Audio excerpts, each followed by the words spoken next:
Au début de la paracha Émor, au chapitre 21, versets 10 à 12, il est écrit Ve'akohen agadol me'echav asher yutzak al rosho shemen amishra, le grand prêtre, le Kohen Gadol, sur la tête duquel aura coulé l'huile d'onction, est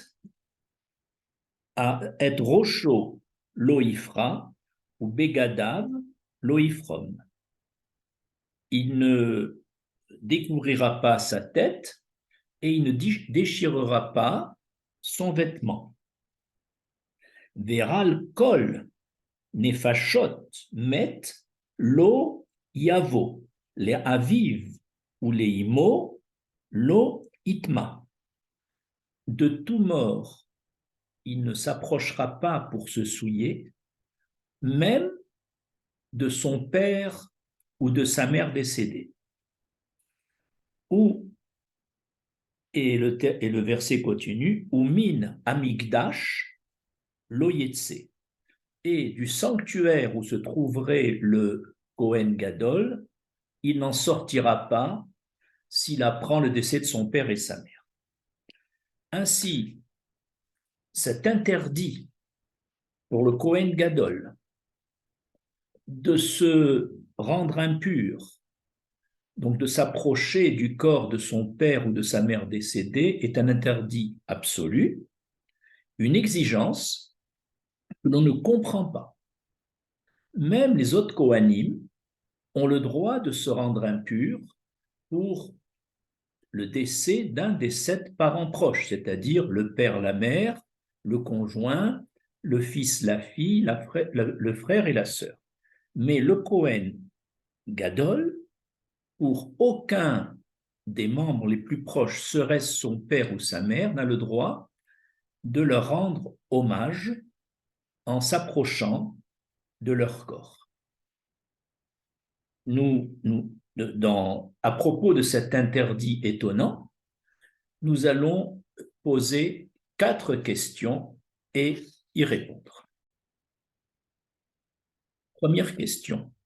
Quelle doit être l'attitude du Kohen Gadol lors du deuil de son père ou de sa mère? Si le Kohen Gadol se trouve dans le sanctuaire en train d'offrir des corbanotes, comme le korban tamid du matin ou celui de l'après-midi, et qu'il apprend à ce moment-là le décès de son père ou de sa mère, il doit poursuivre le service comme si de rien n'était, et il ne pourra pas sortir pour rendre hommage à son père ou à sa mère. Comme il est écrit, tu ne quitteras pas le sanctuaire. De plus, si le Kohen Gadol apprend le décès de son père ou de sa mère, alors qu'il est en train d'allumer les lampes de la ménorah, du candélabre, dans le temple, vêtu de son habit prestigieux en or de Kohen Gadol. Eh bien, il doit, malgré l'annonce de cette mauvaise nouvelle, continuer l'allumage de la ménorah, continuer d'être revêtu de ce vêtement prestigieux en or, comme si de rien n'était, alors que la lumière de son père ou de sa mère vient de s'éteindre. De plus, si le Kohen Gadol apprend le décès de son père ou de sa mère alors qu'il est dans sa maison, il ne pourra pas sortir et se recueillir devant son père et sa mère et leur rendre hommage pour les accompagner au cimetière, par exemple. Il ne pourra pas. Cette contrainte imposée par la Torah au Kohen Gadol est d'autant plus difficile à réaliser que ses frères et ses sœurs peuvent se rendre impurs pour leur père et leur mère, et peuvent l'accompagner jusqu'à leur dernière demeure, mais pas lui. Enfin, durant les 7 jours de deuil, que le Kohen Gadol, bien sûr, doit respecter, cependant, contrairement aux autres endeuillés, le Kohen Gadol n'a pas le droit de s'asseoir au sol. Il ne peut pas non plus s'asseoir sur un tabouret bas. Et il ne peut pas faire de déchirure à son vêtement, contrairement aux autres endeuillés. Toutes ces restrictions exigées par la Torah au Kohen Gadol semblent s'opposer aux besoins filial, affectif, naturel du Kohen Gadol en tant qu'homme qui vient de perdre son père et sa mère, qui lui ont donné la vie, et la Torah lui interdit de s'approcher. Deuxième question.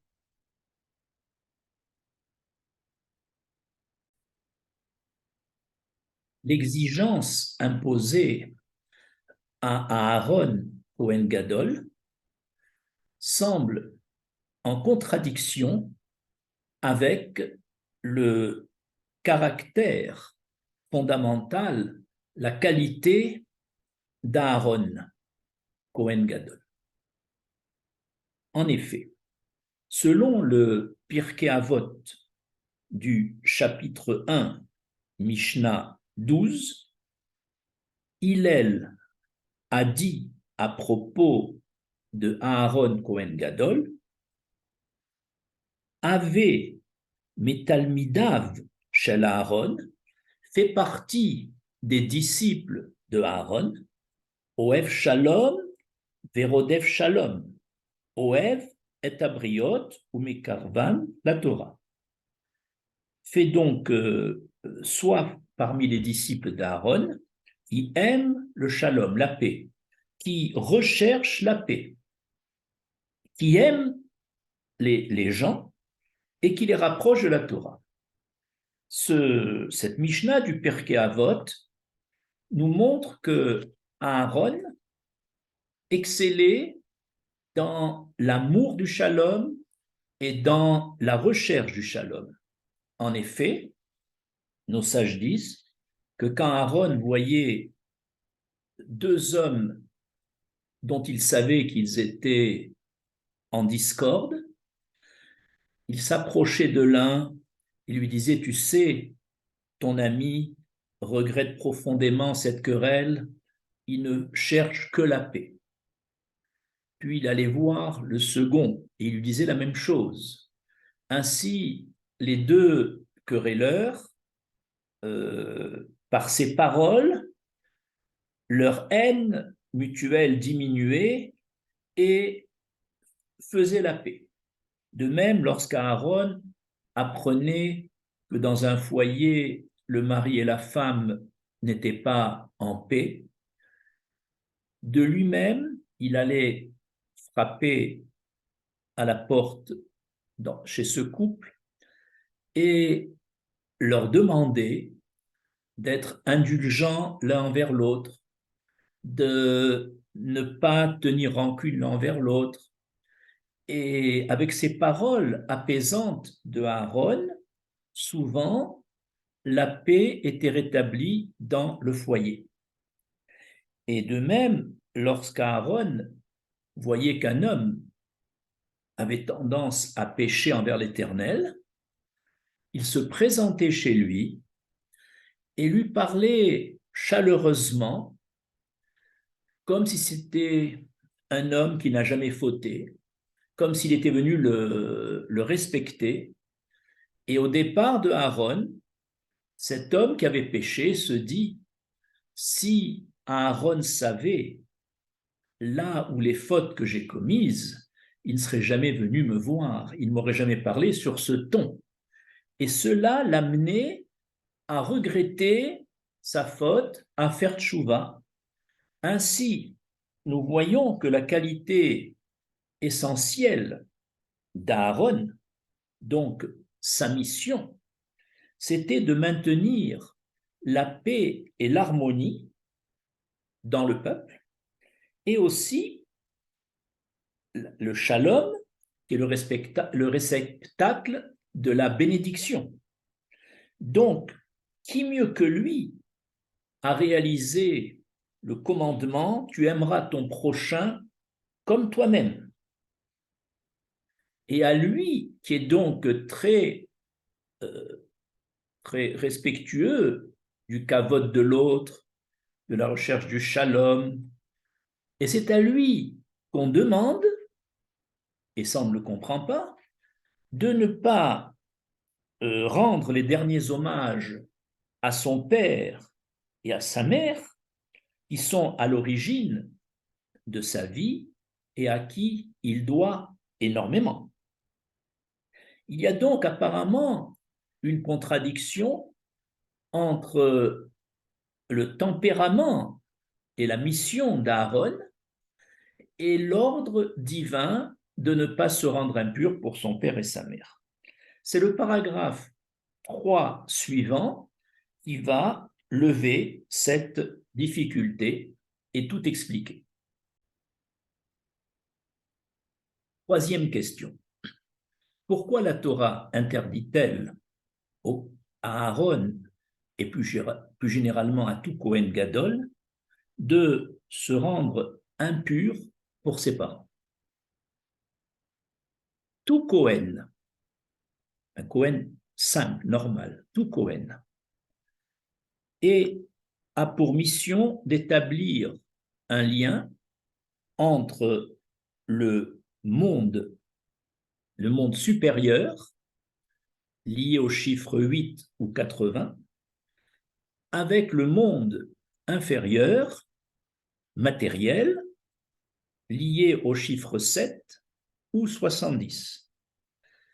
Et ce lien entre le monde Rouhani, le monde supérieur, et le monde d'ici-bas, c'est le Kohen qui doit l'assurer, et c'est pourquoi la valeur numérique du nom Kohen est 75, qui est entre 70 et 80. En effet, dans Kohen, il y a 3 lettres, Chaf de Gematria 20, le He de Gematria 5 et le Nun de Gematria 50, ce qui fait au total 75. Ça, c'est le rôle du Kohen. Maintenant, le Kohen Gadol, ce Kohen au-dessus de tous ses frères, il va être le chef des Kohanim, le grand prêtre. Lui, il a en plus une mission spécifique. À part ce lien qu'il doit établir entre le monde d'en bas et le monde d'en haut, il doit également s'attacher plus au monde supérieur et à l'éternel qu'au monde affectif et physique d'ici-bas.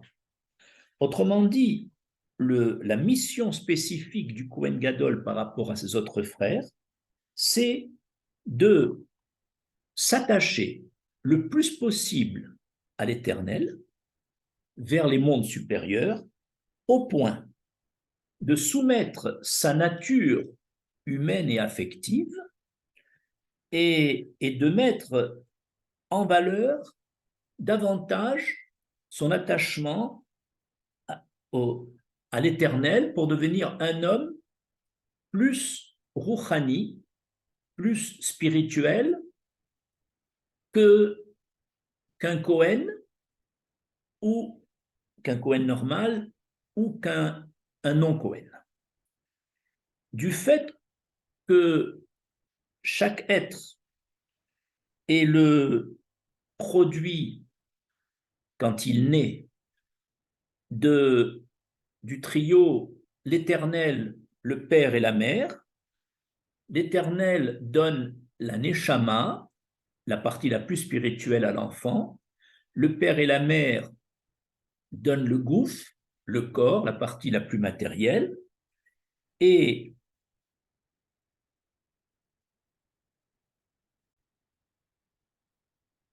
lorsque Aaron aura réussi à être beaucoup plus proche de l'Éternel que de ce monde-ci, alors, par son intermédiaire, un flux de vie, de profusion de vie, descendra du ciel vers ses concitoyens.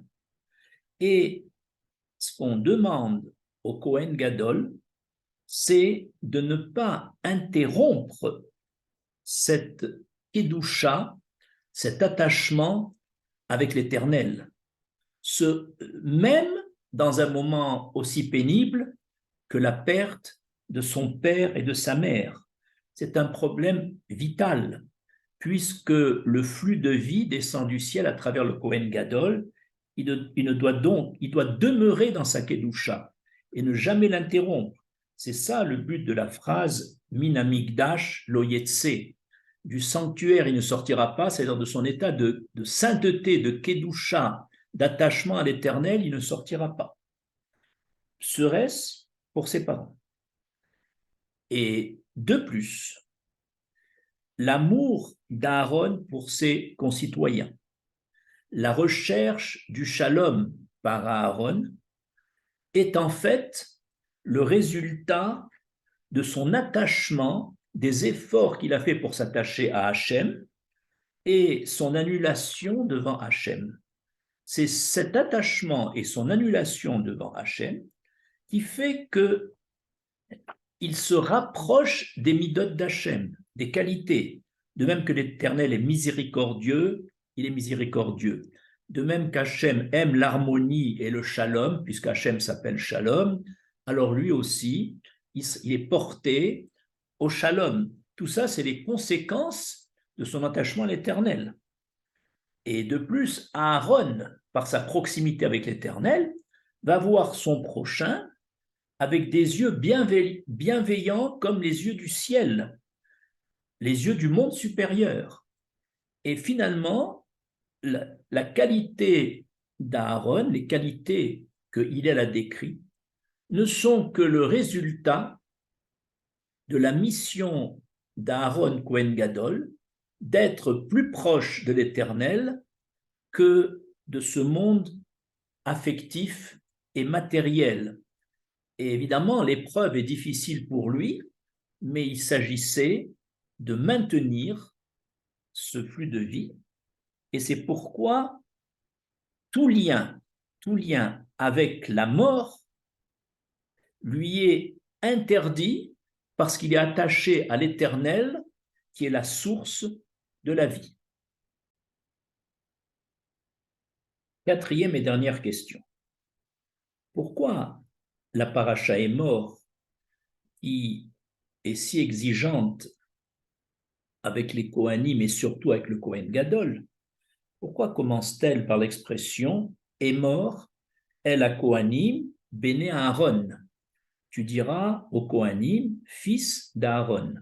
Pourquoi la Torah ne dit-elle pas tu diras au Kohanim, béné Lévi, puisque les Kohanim sont des descendants de Lévi, qui était un des fils de Yarakov.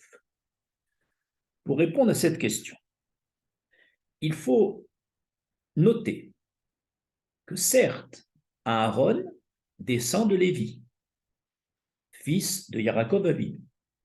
Or, Lévi avait essentiellement la midat adin, la midat de justice rigoureuse, de sévérité. Et c'est pourquoi que Lévi, avec Shimron, ont été ceux qui ont poussé les autres frères à vendre Yosef. Donc Lévi, ainsi que Shimron, non seulement ils ont vendu Yosef, c'est eux qui ont suscité tout cela, mais en plus c'est eux qui avaient tué tous les habitants de Shrem parce que le prince avait violé leur sœur Dina. Donc on voit que Lévi est sous la midat adin. Alors comment se fait-il que Aaron est décrit comme un homme de Oev Shalom, Rodef Shalom, Oev et Abriot? Ça, c'est tout le contraire de la midat adin. En fait, on veut nous montrer que Aaron nommé Kohen Gadol, a fait un très gros effort pour se détacher des, de la midatadine de ses ancêtres, de Lévi, et devenir un homme de shalom. Et c'est justement par le travail qu'il a fait en tant que Kohen Gadol pour se rapprocher de l'Éternel qu'il est devenu une personnalité tout autre que celle de son origine.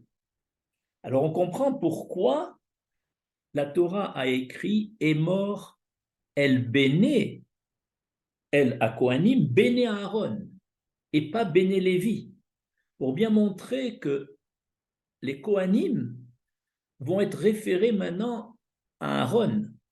Bien qu'ils descendent de Lévi, les Kohanim deviennent une branche tout à fait à part grâce au travail de Aaron Kohen Gadol, qui a transformé la midatadine dont il avait hérité de ses ancêtres Lévi en shalom, et tout ça grâce à cette mission de se rapprocher de l'Éternel. Et on voit donc que Aaron, ça s'appelle une bria chadasha, un lef chadash, c'est-à-dire il a fait un tel travail sur lui-même, il est devenu une autre personnalité. Et on comprend mieux maintenant pourquoi. Quand, et je conclus avec ça, lorsque l'on doit racheter son premier-né, nous devons, dans ce Pidyon Abel, dans ce rachat du premier-né, donner une somme de 5 shekalim à un Kohen et non pas à un Lévi. Parce que Lévi, c'est lui qui avait poussé ses frères avec Shimron pour vendre Yosef. Et on sait qu'ils l'ont vendu pour 5 shekalim, pour 5 sélas, donc 20 shekalim. Alors, ce ne serait pas normal de donner le Pidyon Aben à un Lévi. Alors quoi, le Lévi, c'est lui qui a entraîné Yosef en Égypte, et maintenant, c'est lui, pour faire expiation, qui va recevoir. Alors justement, c'est un membre de la tribu de Lévi, ce sont les Kohanim, qui ont fait un travail pour devenir vraiment des êtres tout à fait différents de leur origine, et c'est eux, les Kohanim, qui vont, en tant que Béné Aaron, qui a fait ce travail, qui vont recevoir la somme du Pidyon Aben de 5 shekalim, de 5 sélas, pardon, pour faire le Pidyon Aben. On comprend donc que Aaron a dû faire un très gros travail sur lui-même pour passer de son origine de Midat Adin à Midat Rachamim, à Midat Shalom. Je vous remercie.